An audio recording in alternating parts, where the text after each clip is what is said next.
that's fighting talk. Sure. So let's start with like some light questions. Tell me like 3 artists you recently listened to. NF, Eminem, Sure. Linkin Park. Eminem in the new album. No. The old Eminem. Damn, you don't like the new the album that he just released? I find it to be it doesn't have the same grit, man. Is it? Doesn't have the same. But It's wild. It's wild. Yeah. It's Eminem. It's the energy, but it's not coming from a place of like I need to take over this game. That's the Eminem I identify That's the one with. you resonate with. Nah. Last movie that you watched? It was a series. Okay. Griselda. Netflix. Yes, Okay, yes. That okay. is a bad woman, eh? Yeah. Favorite WWE finishing move? RKO. RKO. RKO. Out of nowhere. Yeah. Out of nowhere.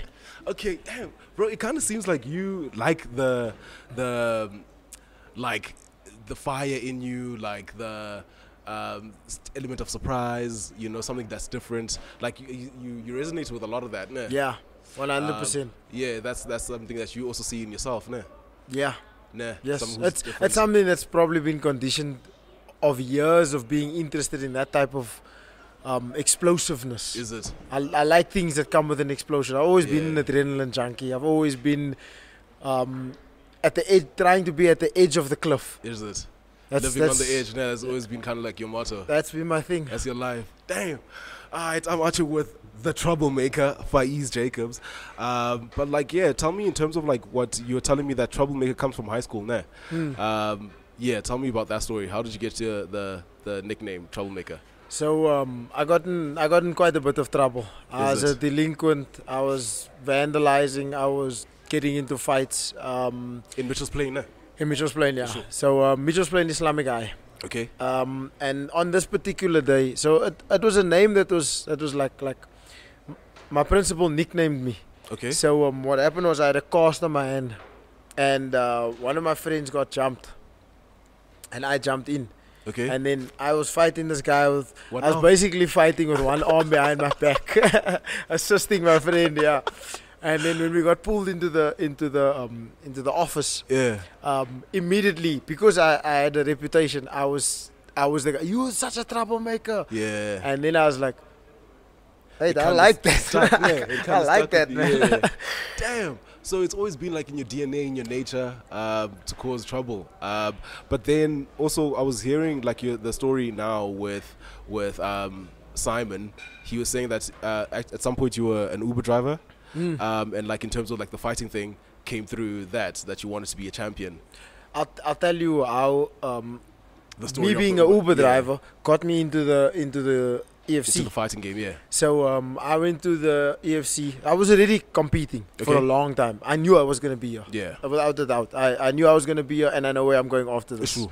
I got in, I drove Uber I went to Grand West Arena to watch the Irshad Sayed, the Maatpena fight, the first one. True. And watched the fight. Fight was entertaining, and then on my way leaving the event, I decided, okay, I'm gonna continue working. Okay. And I pick up Big Al and some of his buddies. Okay. And on the drive, and they speaking about this fight, and I'm like, guys, there's so much more to this fight that needs to be played out. And I start commenting on certain things, and they're like, joining the conversation. I joined in the conversation, and they're like, where do you come from? And I'm like, no, I'm a fighter. Okay. And I start pulling up videos, and it's just me knocking people out, and it's like, oh, you can fight, bro. Yeah. I'm on the verge. I was going to scout the competition. I need to know who I must take out. That's why I was there. And I went on his podcast, and then he put me in touch with Graham, and I think by the Monday, that was over the weekend, no, the following Monday, I had an EFC contract. Damn, off that conversation. But Right also, place, like, right time. Yeah. I feel like also that's the thing, man. Like in terms of like, you never know what conversations, especially I feel like also even for me, like in terms of like when I'm in the Uber, and the different conversations that you have with people, and where they can lead up to, and now you have reached EFC Gold. So yeah, tell me in terms of like because I want to start your journey where we're at. I mean, I feel like you've been a household name in the EFC, and you, what I feel, came up in the golden age of the EFC. Yeah. Obviously, there's EFC before COVID and there's EFC after COVID. Yes. But tell me, in terms of you coming back to the EFC after a stint at the UAE Warriors, what was the decision that motivated you to come back to the EFC? I wanted to be taken seriously for a belt. Okay. So when I got the UAE call, it was on 2 weeks' notice, and I fought a guy that had fought for the belt before, and he was he was on his way to, he was basically the number one contender. Okay. He just beat Sindile before he fought me, Maningela, and they called me on 2 weeks' notice, and from my perspective, after I finished him, he was the front runner. It should have been me. I should have gotten the title shot next. But then they offered me a fight outside of my weight class. And I know that if you want to get into the UFC, you have to have a gold belt. Okay. That's what they're looking at. You need to be the face of a division. It's true. And I just wanted to come back here and reclaim what is mine. I wanted to be, and I also, from my perspective, I want to come from Africa. I don't want to be scouted. I prefer based somewhere else. Yes, I prefer to be scouted from Africa. Okay. Because this journey, this lifestyle, this what we as a nation go through, where we come from, the people that I inspire, the communities that is associated with me, look up to me. I want them to see me make my journey from South African soil. So that was one of the big motivating factors for why I came back. Yeah. So was that a easy or tough decision to come back to an organization that you already had clinched a belt in? Every decision in this journey, not every decision, but there's many decisions in this journey that's tough to make. Yeah. But I knew what was best for me, and I knew that there's a path now. Yeah. There's a path. There's a clear goal. Okay. And there's a roadmap now. Okay. There wasn't before. Okay. And I wanted international exposure because I didn't want to go from South Africa, never leaving the country, to go and compete in the UFC. And it's my first time leaving the country. It's my first time in a big arena. Okay. And now all of this is the first time. Yeah, exactly. Yeah. So it was my goal to go and compete overseas. And I'm happy with the exposure that I got. And yeah. I mean, with that record in the UAE, you have 1 win, 1 loss. Yeah. Is that something that you kind of see yourself going back to that side again? Because, I mean, like, we see the journey in terms of, like, what a lot of people also have come here and said is that, like, get the EFC belt, get to another promotion, win the belt there, and then you can make the way into the UFC and those type of promotions. So is that also, like, now what you're trying to do, emulate, get into the EFC, win the bantamweights, which you're going to be fighting for, and then going into UAE or another promotion? I think that there's a possibility for me to not even need to go back to UAE. It's true. I'm the troublemaker. Yeah. I have everything covered. Yeah. From entertainment to branding, to showmanship, to performances, to fight style, to excitement. I have it all locked down. If I was the UFC and I was looking at me, I'd be like, that's our guy. Yeah. So I'm sort of looking at it from that perspective. I have faith and I know where I'm gonna be headed. But that doesn't mean that I wouldn't be willing to do that. If I look at this, if I'm looking at the competition left for me in the EFC, the only thing left for me now is the belt, and that's what I'm coming for. After that, who do I have to compete with? I'm gonna be just cutting guys down before they even have a chance. It's not fair. Yeah. It's not fair. I don't want to just demolish people's goals. That's not what I'm here for. Yeah. I need to be, after I conquer Africa for the second time, I need to go try and conquer the world now. Yeah. I'm worthy. I deserve my shot. I've earned it, and I'm gonna continue to earn it. I'm gonna continue to put on these performances. I'm gonna continue to show up. I'm gonna continue to be brash. I'm gonna continue to be out there because it's my dream. It's true. And I'm gonna tell it the way I want to tell it. This is my story. bro, you've always seen yourself as like a leader. As you said, like you do your ways. Like there's different things that like how you get to where you need to be, but like obviously ultimately you know that you'll get there. Tell me about like how has that been fueling you as like, I mean, the number one face in terms of like coming out of Cape Town, like that Western, pioneering the Western Cape MMA scene, you know. So tell me in terms of like how has that fueled and motivated you being the face and like especially in the golden era of the EFC. So I've always been the outcast. I was the boy that was eating his boxing bag, and everybody's like, this guy just keeps doing this. He's running. Yeah. He's always running. Why is he running? Yeah. He's got nothing to train for. He doesn't even fight yet, but he's telling us he's going to. Like I've always been the sore thumb that's sticking out. It's true. And here's my thing: is I believe that mastery is a matter of two components. It's understanding your craft. Okay. To the finite details, and then uniquely putting what is you inside of that. And that's what I bring. Yeah. That's what makes me unique. And that's one of the things that I feel like that I have to believe in myself. I have to tell the story the way I was meant to tell the story. Yeah. And there's nothing that brings out this level of passion in me. I am passionate, I am driven, I love this. Yeah. I love this. And for me to be a pioneer, for me to even have people say, brother, I watch your fights. That's amazing. I'm grateful for that. I still enjoy that. I still enjoy. Sometimes when people come up to me, and I'm in the grocery store, and I'm busy shopping, and somebody comes up to me and he's all nervous. He's like this is a question I could ask a lot. Are you that guy? Are you that guy? Are you the troublemaker? And I'm like, what guy? And he's like, no man, are you that guy? Rise yeah. I'm like, I am that guy. Yeah. I am that guy. Yes, I'm troublemaker Faeez Jacobs. I'm the fighter. That's where you know me from. And it's motivating. It's inspirational. I've also got a gym now in Cape Town. Sure. People are consistently they come into me for guidance. They come into me for guidance. I'm leading up the next generation while still spearheading my own journey. Own career, nah. So tell me in terms of like now you being a leader, right? In that aspect, and like who were your inspirations when you were coming up? Because like as you say, like you always represent like you come from Mitchell's Plain, where it's like drugs, violent gangsterism. But like tell me in terms of like why you chose the different route and like to be that person. Like who had motivated you to be in that? Bruce Lee. Is it? Bruce Lee. I followed Bruce Lee's advice since I was 16 years old. Damn. Followed Bruce Lee's advice since I was 16 years old. It was the only thing that made sense to me.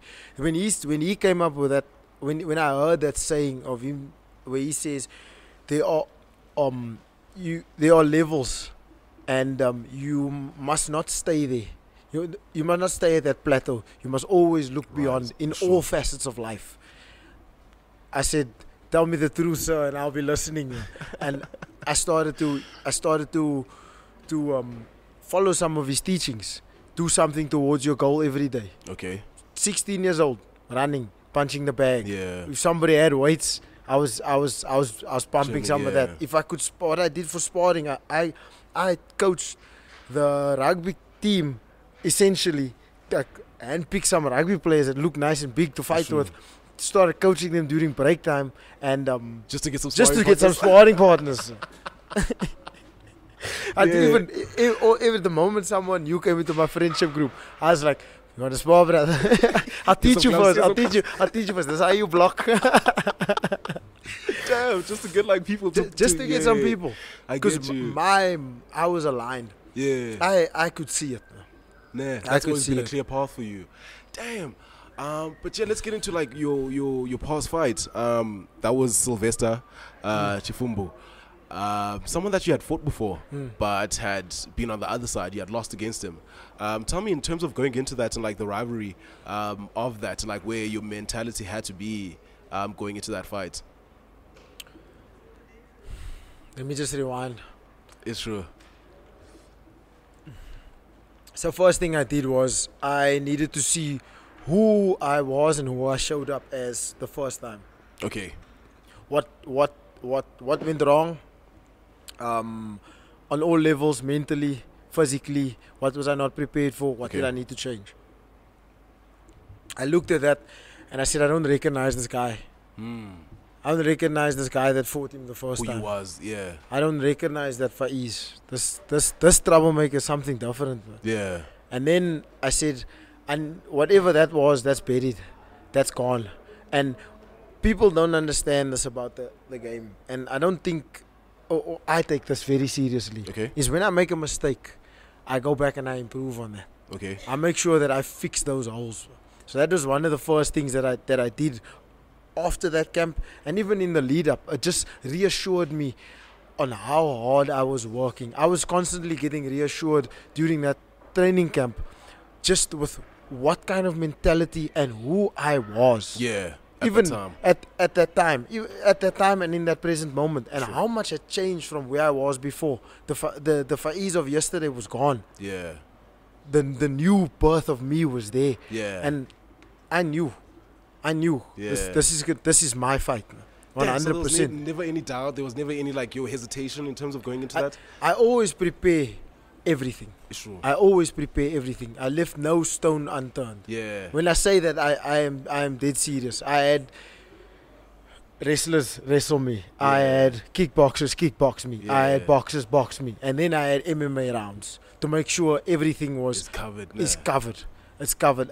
I don't believe in needing to be something to beat someone. I just need to be me. Yeah. That's all. I just need to get the best, most fine-tuned version of me. And then I also just need to know what my opponent is bringing to the table. Yeah. And I had confidence from the first time. I think it was more a mental thing than anything else.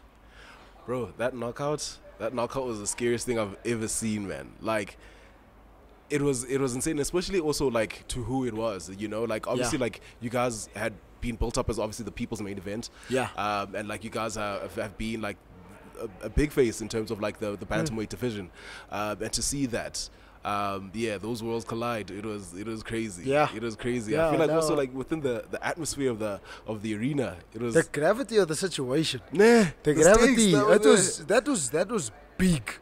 That was big. That was one of the highest profile fights that you are going to see for like, a year, even a few years to come.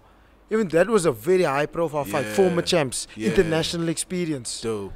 That was crazy. We had some competition in common. Yeah. We had different results through our careers, and to like meet again. And to meet again at that level. It was a very high profile fight, man. Nah, that's why I say what I say. When I become champion, who's left for me? Who's left for me? Yeah, pretty much. You've done it all, bro. You've done it all.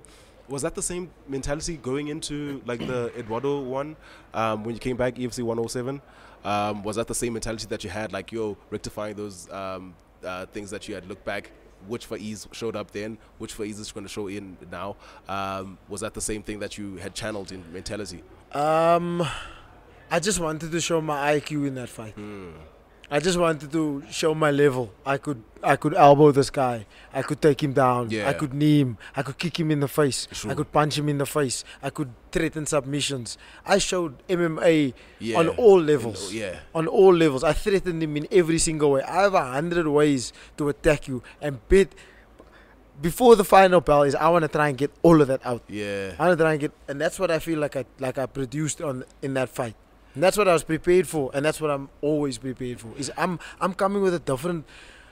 My game is no longer 1D. It's true. My style of attack, my style of fighting is 4D. I'm always aggressive. Dang. Always. Pedal to the metal, nah. Yeah, like I feel like also there's nothing. This is what I said. Just let me tell you what I said before I fought at Eduardo Barros. I said I'm coming at this man full throttle until I flatline him. Nah. Okay, he survived. Yeah, he survived, but it was quite close to being finished. That last position, if I had 10 more seconds, who knows if he would have survived. Bro, like I feel like you've been in so many big fights. Like also you fought the champion who had now relinquished his belts, Kazumulozulu. Like you fought with him, the legends of the game. But like, is there anything that like makes you like in those type of fights? Like, do you get any nervous? Then like, do you have anything that's like just nervous energy? I mean, obviously you know that you're backing yourself 100%, but like there has to be that room of nervousness though. So how it is like when I say I leave no stone unturned, I really mean that, man. If I need to change who I am as a person, if I need to unshackle a chain, let's say that chain is a limitation of some sort, I unshackle that chain. People get nervous, people get anxious. The moment is pressuristic 100%, but people get nervous and anxious because they're holding on to weight. They're holding on to what ifs. Yeah. I throw all the what ifs away. When I come in there, I'm ready to die. I'm ready to love for that moment. So you can take anything from me, I'll still come after you. Yeah. So as the fight draws closer, I just unshackle. Sure. I just unshackle. Psychological doubt, gone. Emotional pressure, gone. Physical skill, whatever, gone. I leave it behind before I get in there. Nah. And that final scream I do before I get in that cage, Yeah. that's the last of my humanity, man. After that, when you jump in, I'm a complete animal, man. I'm ready to go. I'm a predator in there. Damn. Bro, tell me in terms of like now, I mean, we have touched on in terms of like that you had gotten to the belt, but like also an interview that you had resented the belt at some point, especially when COVID and 2020 hit. Tell me about that time in your life, and obviously now the difference of what it means before then. Having had the belt at that time felt like the belt meant nothing. Okay. I had to do things that was very desperate for a champion to do. After giving something years, literal years, blood, sweat, tears, years, like cuts, arms almost being broken, the training 6 days a week, birthdays I've missed, my grandma died in one of the fight weeks. I've sacrificed so much, and to be at the end of that after all those years and not being and thinking about how am I gonna pay my rent? Nothing to show, yeah. How am I gonna pay my rent? How am I gonna eat? How am I gonna move forward? That can really make you bitter. Nah. And that bitterness stayed with me for a while. I didn't even look at the belt. I put it in the cupboard. I just got sick of it, man. I just put it in the cupboard. I didn't want to look at it anymore. Dang. And after that, after COVID and the loss to Sylvester and going overseas, it reinvigorated me. Okay. To let me know, like I sort of took it for granted. I let the bitterness get to me. Yeah, you let it consume you. I let it consume me. I let it make me into something that I wasn't. And I didn't approach the sport like I did, with the same passion and enthusiasm. True. And then it was after I lost in UAE. My preparation was not to the best it could have been. Okay. My mentality wasn't the best it could have been. And for me, this was about reaching my fullest potential. It was about breaking the boundaries. It was about pushing my limits. Yeah. And I didn't show up for myself in the way that I thought I would. Yeah. And I said, never again. Never again. Yeah. And that's how my rebirth happened. Yeah. Damn, bro. Like, I feel like for me, in terms of like working towards something and like now eventually getting it, and like now it actually means nothing to you, is quite a dark place to be at. Yeah. So what pulls you out of that? Like, or who pulls you out of, like, what structures do you have around you that get you out of that place when you were in that dark time? Well, my fiance. Sure. She's always a great support system and holds me to the highest level of accountability. And when you say something, your word is your bond. And she makes sure that I back that up. Yeah. That being said, at some point, I needed to make a decision. I needed to look myself in the mirror, and I actually needed to acknowledge who the hell I am and where I'm trying to get. There's easier routes to money. Okay. There's easier routes for me. But I chose this for a reason. I chose this for passion. Yeah. I chose this because I want to do this. I want to be the best. I want to write the story. And after a lot of reflection, I could finally see myself for what I was. Yeah. And the reflection that I saw back was like, it was a transformation of a boy becoming a man. It's true. And I needed to let go of entitlement. I needed to let go of feeling like anything is owed to me. Yeah. And that I needed to flip that switch. Yeah. I have to go take this. I have to go conquer. This is a king's journey. It's true. Sometimes the king gets kicked out of his castle. Sometimes he faces great adversity. But a real king is not going to just stay down. Yeah. A real king goes back there and he reclaims his throne. Get back up. Yeah. Damn, dog. So like now, in terms of where you're at now, right? And like you're fighting for the belt. What does that belt signify compared to where you had resented the belts? Like, what does this one signify? I'm that legend I always thought I was. It's true. I'm that guy I always said I could be. It's true. And I'm still writing my story. It's only the beginning. Yeah.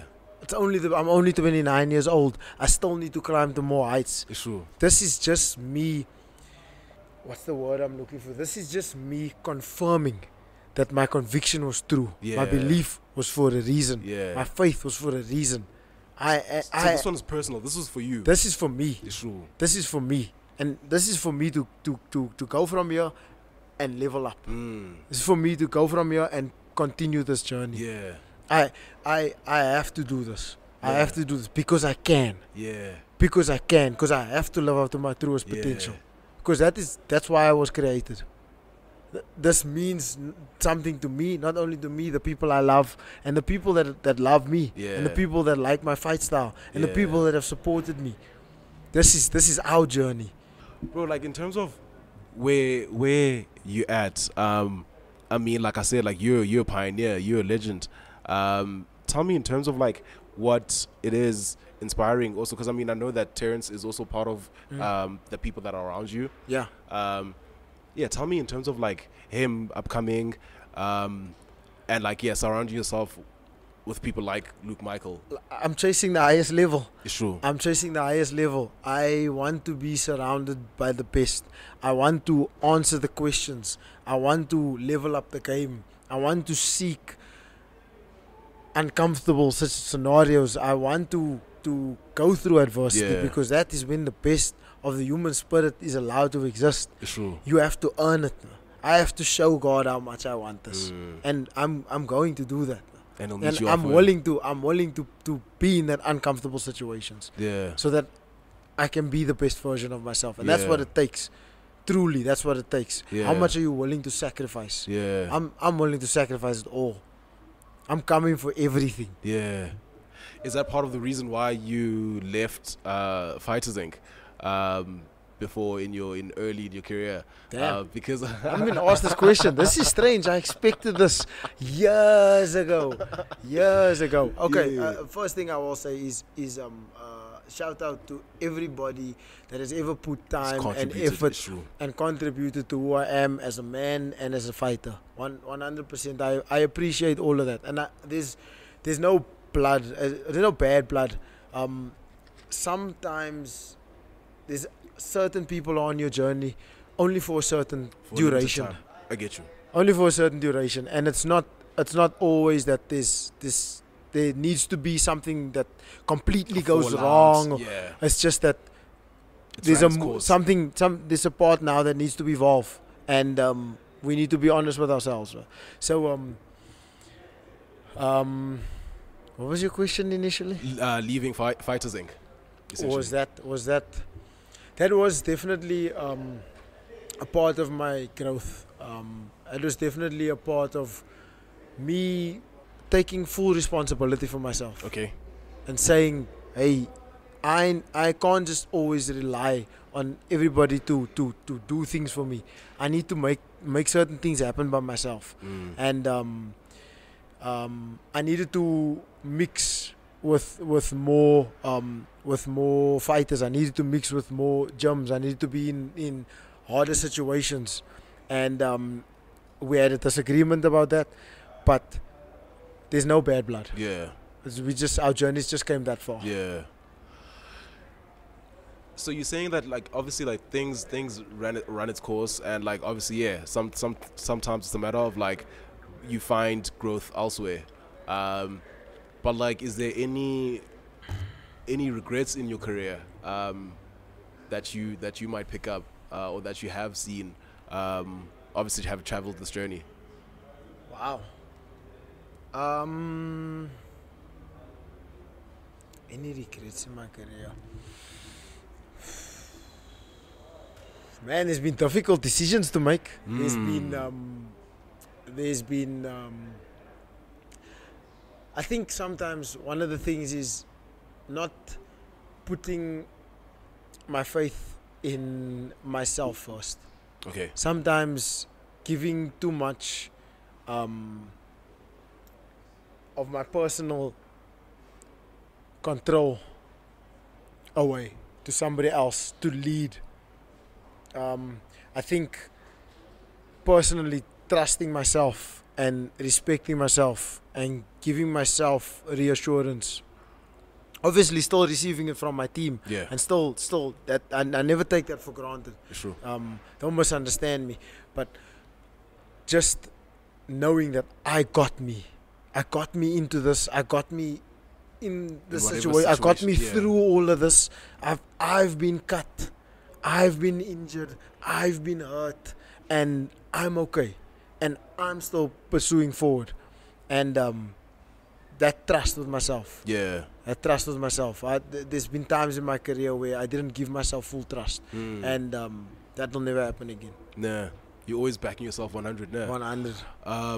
You mentioned Bruce Lee as one of the people that you look up to, or like as your mentors. Like, who else like now? But that was you at 16. Who's now the person that you look up to, or like you get inspiration from? Myself in the future. Sure. Myself in the future. I consult with him. I consult with him on a regular basis. He's always further ahead. Always further ahead. Yeah. And some of the things of reassurance that I've given myself through that perspective has come to pass, man.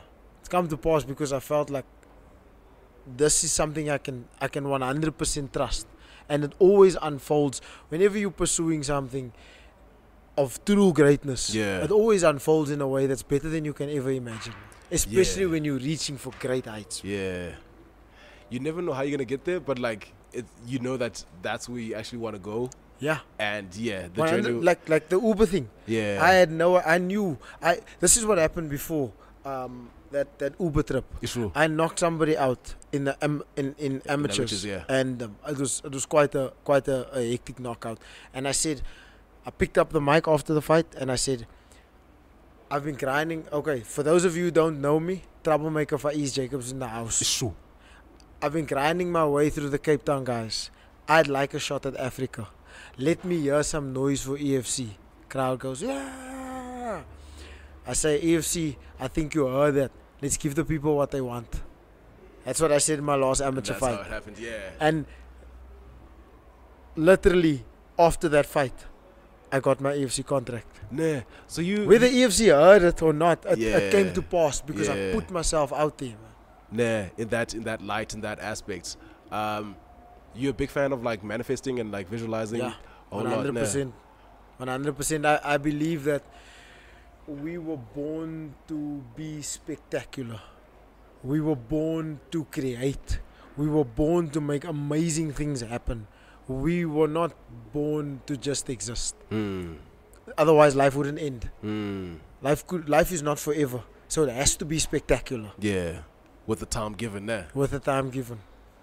Being a human being is the greatest gift that anybody can give you. Yeah. It's you have been given possibility of endless proportions. Yeah. It's just up to you to decide whether or not you want it. How you make of it, nah. Tell me, how does the fight go for Faeez against Vince Bembe? Dominance from start to finish. Spectacular. And new. It's true. Again. It's true. And again. Damn, that's the new mentality there. That's the mentality, man. That's the mentality. That's the work we put in. Yeah. That's the work we put in. As a warrior, when you have battles on your body, you can't sugarcoat that or make that up. You can't get that second hand. You have to go through it. You have to go through it. So being a warrior and going through real battle hardens you. It creates an armor within you. And sometimes it's not that you even miles ahead of the other person skill wise. It's just that when you get hit, there's a difference on how you receive that shot. When you are in certain positions, there's a difference on how you process that emotion. When you are trying to hurt somebody, there's a difference on how you process that psychology. Like some people feel like they need to be angry to hurt people. True. I don't. I can hurt somebody and go sleep at night. Dang. That's the mentality. That's what it means to be a warrior. It's in my blood. It's been forged through decades, through well over a decade of intense battles. That makes sense though. Like, it makes sense in terms of like how, like the journey that you've traveled, and like where it is now. You know, like what it means to get to where you need to be, I guess. Tell me how it was in terms of recording EFC Journey with the guys. Speaking of the journey. Wow. Amazing, man. Amazing. And like, I can't wait for people to see how the story's been told. There's things that are shared that are on such a spiritual level, such a level of monumental moments that defined me as a person, adventures that I had been on, triumphs, heartbreaks, heartaches, rejection, being outcasted, why my presence is the way it is, why I have been convinced through a lifetime of difficulty that I should believe in myself. What is the essence of who I am? How I became who I am? What makes me uniquely myself? Who's contributed to that? It's a lot of those are answered on the journey. And more. Dang. And more. And more. I'm literally seeing things in my head as I'm talking now. But obviously we're gonna have to hold on. We can't speak about until it comes out. But yeah, I mean, it's a nice series that I've been seeing that the EFC is doing, and like how they picking actually like the people that to showcase. Has been quite interesting. I mean, am I not a great choice? I feel like obviously like coming out of Cape Town. I feel like I'm the best choice EFC's ever made. Even just banging on you, innit? But yeah, tell me in terms of like, we're 29 years old, and yeah, we look to clinch the belt. What's the ultimate goal for Faeez? Where does Faeez see himself ultimately? In the UFC. Sure. In the UFC, with that UFC belt around my waist. 100%. 16 years old, I made myself this promise. I will not be stopped. I will not be denied. I'm coming. There's no stopping me. I have to. I have to. There's no other way about it. I have to. I have to fight the best in the world. I have to paint that picture in a certain way. I have to speak the way I speak. I have to be as unique as I am. I have to cause trouble. I have to do spectacular things. It's a must. It's in my blood. I can't deny it now. And you see yourself obviously like being undeniable. That's how you're gonna get there, right? Undeniable. That's the only way for me to get there. I want them. Their mouths must be watering for me to sign you now. That's the way I want to enter the UFC. We need this guy. We need this guy. A spectacular fashion. Like when you look at the card and you see my name on that card and your heart just all of a sudden gets excited. That's what needs to happen. Because you know it's about to be a show. You know it's about to be. You know it's about. I'm about to take over the whole thing. Damn, man. How does a 19-year-old Faeez look at this Faeez and like, are they proud of them? Like in terms of like how they turned out. Like how does a 19-year-old see this Faeez? Man, I think he'd be damn proud. Is it? And he'd also just be like, I knew it, man. I knew it. You confident, self-believing, sometimes cocky, sometimes a little over the top. Yeah. Son of a gun, you did it, man. Yeah. And I knew you were gonna do it, but you still did it, man. Yeah. Hell yes. Hell yes. Damn. So you never saw any other path in terms of like what you could do in like. I couldn't, otherwise I wouldn't be here. Yeah. I couldn't have seen it any other way. Of course, it didn't align exactly with the visions. The weight. A lot of it came to pass. A lot of what I had predicted, a lot of what I had planned had presented itself in such a way. But there was also things that was meant to build my character. There was things that was meant to make me ready for the next level. If I had gone to the UFC after I beaten Kazim Zulu, I would not have been ready for that. I know it, and I'm okay to accept it. I was 24 years old. I had just started in the game. I was young in the game. I was young in the game. I just took on great challenges. I just took on people that was more experienced. That's why I became a legend so fast. I just did incredible things. But the journey now, the ups and the downs, have built me into who I am today. Losing is a part of life. And that just shows you how much you really want it. That shows you how much you really have inside of you. Sure. And what you're capable of. After coming back from a loss and questioning your worth and questioning your identity, that is sometimes what most people, I think that is what most people need in life. Yeah. They need that. They need to look at it, and then they need to make a decision on whether or not, am I going to do 100%? Am I going to see what I'm capable of? Yeah. And when they do, they actually find out they're capable of much more than they ever thought. Yeah. A win will make you feel great, but a loss will make you realize how great you truly are. Oh, bro, I feel like, yeah, this has been so insightful in terms of like how you like your mentality is and like the type of person that you are. I mean, obviously looking from the outside, looking in. Honestly, I believe that's why I'm so beloved. Yeah. It's because of my mentality. It's because I speak of being a human being as the best journey it can possibly be. I speak of self-belief. I pursue something ruthlessly, and I believe, I 100% believe that we have great potentials as human beings, and people need to know that. People do know that, but they bury it. I'm not gonna bury it. Here's me, bare-chested, rise above it all, on my chest. Dana White, watch my fight. Watch my fights. Not scared. I am not gonna shrink myself to fear. I refuse to do that. I will rather inspire to be the best version, the version that is out of a movie. I will rather inspire to be that version of myself and fail greatly. I'm not afraid to fail greatly, but I will shoot for the stars no matter what. No matter what. Yeah, dog. Like I feel like you are truly obviously an inspiration, like to your community, to everyone around you. You even inspire people that you don't even know. Like I said, for me, like I've always watched you coming up in the golden age of the EFC. Yeah. And like to see and be able to now get to sit down with you, you know, and have these type of conversation, like it's really, and tap into your mindset, you know. It's really truly something that I never thought I would be at, you know. But yeah, thank you so much for doing this, bro. Shout out for the love, man.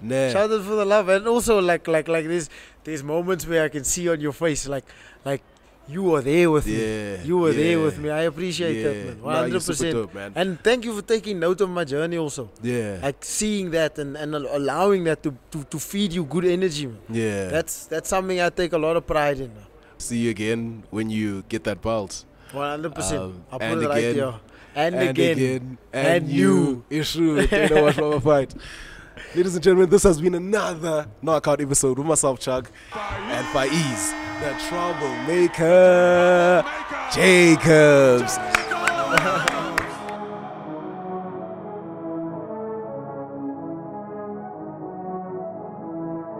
Oh, that's fighting talk.